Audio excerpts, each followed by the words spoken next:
Hello दोस्तों, मैं doctor रश्मि त्रिपाठी आपका अपने चैनल लव फाइटर्स एकेडमी में स्वागत करती हूँ। दोस्तों, आज के सेशन में मैं आपको एक बहुत इंटरेस्टिंग केस के बारे में बताने वाली हूँ। ये केस होती है एक जबरिया शादी के बारे में है। जबरिया शादी या पकड़ा शादी।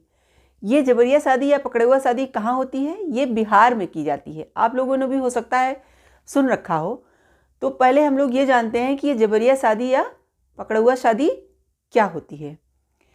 तो जैसा कि ये जबरिया शादी या पकड़ा शादी ऐसी शादी होती है कि जब किसी पर्सन को पकड़ के ज़बरदस्ती उसकी शादी किसी से करा दी जाए तो इसे जबरिया शादी बोलते हैं।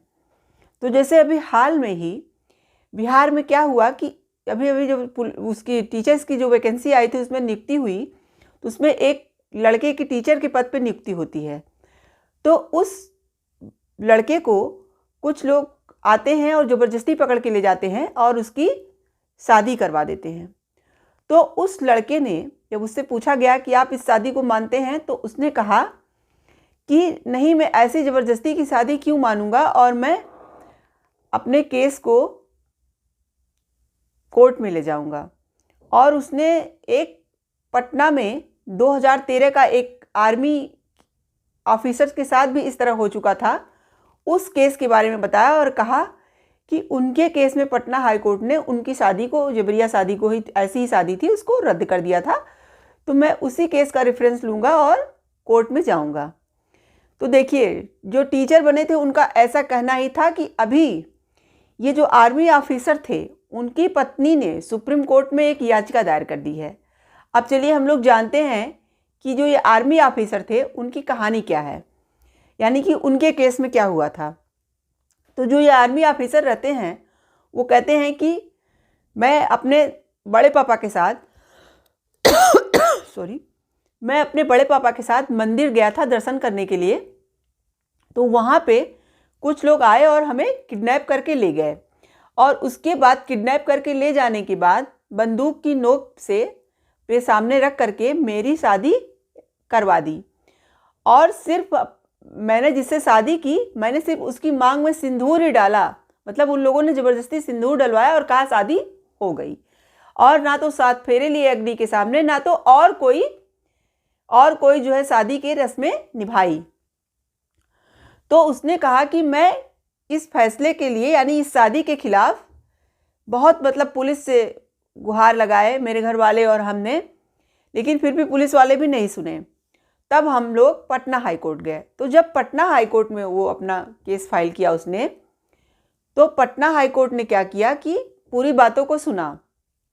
उस आर्मी पर्सन, जो इस आर्मी मैन था, उसने अपनी सारी बातों को पटना हाई कोर्ट में रखा। तो पटना हाई कोर्ट ने उसके पक्ष में ही अपना फैसला सुनाया और उनका ये कहना था कि ये शादी वैलिड नहीं मानी जाएगी, क्योंकि सबसे पहला तर्क उन्होंने ये दिया कि जब आप बंदूक के नोक पे आपसे शादी कराई गई आपकी, तो पहले ही ये शादी वैलिड नहीं होगी। और दूसरा कि आपने ये कहा कि मैंने सिर्फ उस लड़की के मांग में सिंदूर ही डाला था और मैंने ना तो अग्नि के सामने 7 फेरे लिए, ना तो कोई और रस्म की।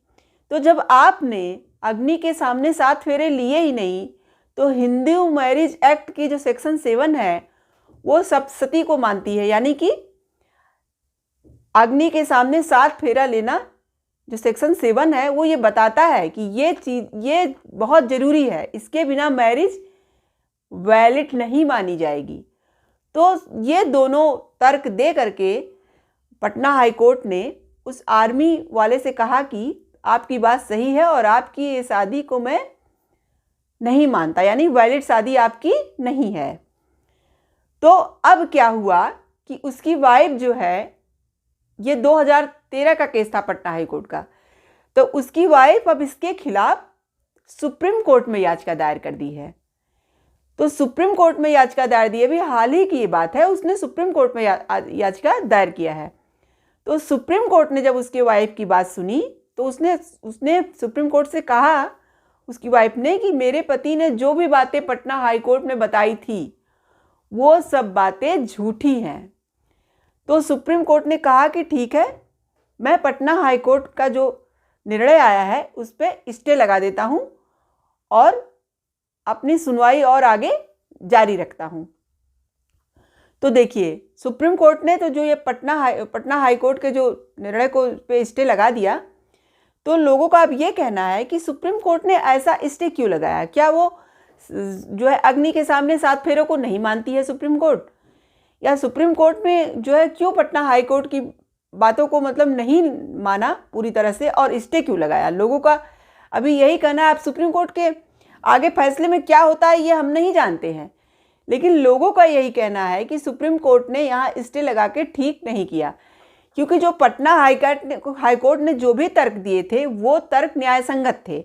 और उसके साथ ही साथ पटना लोगों ने ये भी कहा कि पटना हाई कोर्ट जो था वो जो है कि वो सुप्रीम कोर्ट का एक 2011 का एक ऐसा ही केस था जिसमें जो है अग्नि के सामने 7 फेरों वाली बात आई थी, तो उस मैरिज को सुप्रीम कोर्ट ने वैलिड नहीं कहा था। तो जब ये सब सारी बातें पटना हाई कोर्ट ने अपनी रेफरेंस में दिया है, सब कुछ किया है, तो फिर क्यों सुप्रीम कोर्ट ने इस केस में स्टे लगाया? तो लोगों का ऐसा कहना है, जबकि सुप्रीम कोर्ट जब अगली सुनवाई करेगा या उसके बाद जो सुप्रीम कोर्ट का निर्णय आएगा तभी पता चलेगा कि वो ऐसा क्यों सोच रहे थे, क्यों उन्होंने स्टे लगाया। तो आज के सेशन में मैं आशा करती हूँ कि आपको ये केस अच्छे से समझ में आ गया होगा। आप हमारे चैनल को लाइक कीजिए, सब्सक्राइब कीजिए, शेयर कीजिए और बेल आइकन को दबाइए, जिससे ऐसी ही नई नई जानकारियों से मैं आपको अवगत कराती रहूँ। तो आज के लिए बस इतना ही। Thank you very much.